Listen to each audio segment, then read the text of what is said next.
Okay, here it is, the not quite finished product, but I've got the apple and the base installed.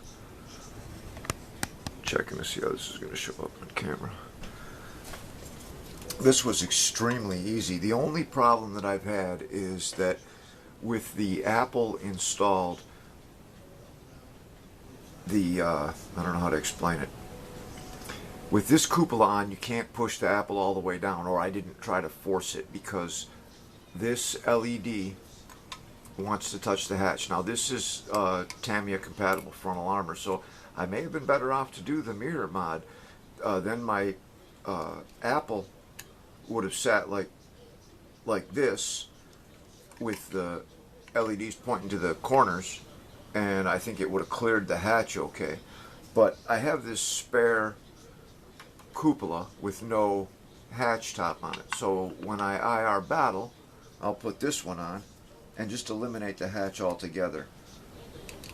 I'm sure that'll only make the receiver work better.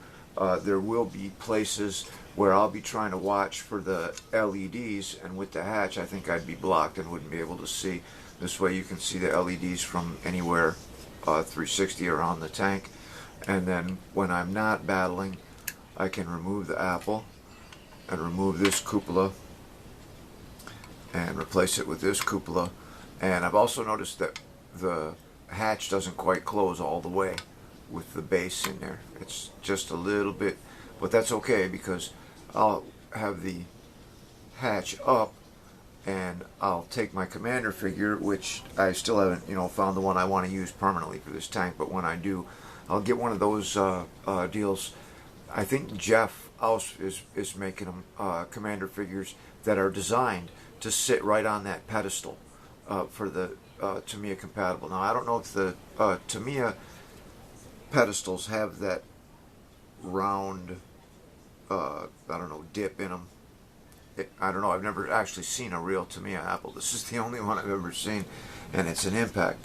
So that's how it came out. I think it was it worked out pretty easy. I made the other notches. I've also got the extra holes drilled in there so that if I want to remove these two screws and turn the base 45 degrees, I've got holes in place to where I can just take those two screws out and turn it. And I think I can do that with the turret fully assembled. I think if you remove one screw all the way and then take the other one out, just keep a hold of it, you could turn it and put it into the new hole. I'm not sure. It'd sure be a lot easier than trying to take the whole turret apart just to change that apple. But that's what I'll be running with this weekend, is this system right here. This should give me Tamiya frontal armor, which is what Detroit Tank Command battles on. And that's the only club that's really within any kind of distance to me. So unless I ever go to Danville, I'm never going to use anything but Tamiya frontal armor. And I didn't have to open my apple. That was the main thing. I know everybody does it and opens it up and cuts that mirrors, but I also know that if you open this apple, it voids your warranty. And it just seems to me like if they're really good about how they put these together, they're probably doing it in some kind of clean room to keep dust out of there. I believe those mirrors should be completely sealed. In a perfect world, they'd even do it with some kind of vacuum in there to keep stuff from interfering with the mirrors. They probably don't. That's probably a pretty expensive procedure.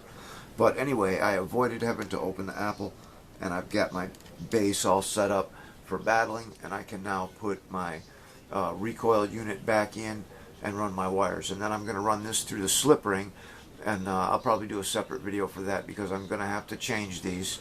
I'm going to have to run these through certain parts of the slip ring, and then run the IR emitter through the two wires that should be used for the trigger switch. So I'll put a JST plug on my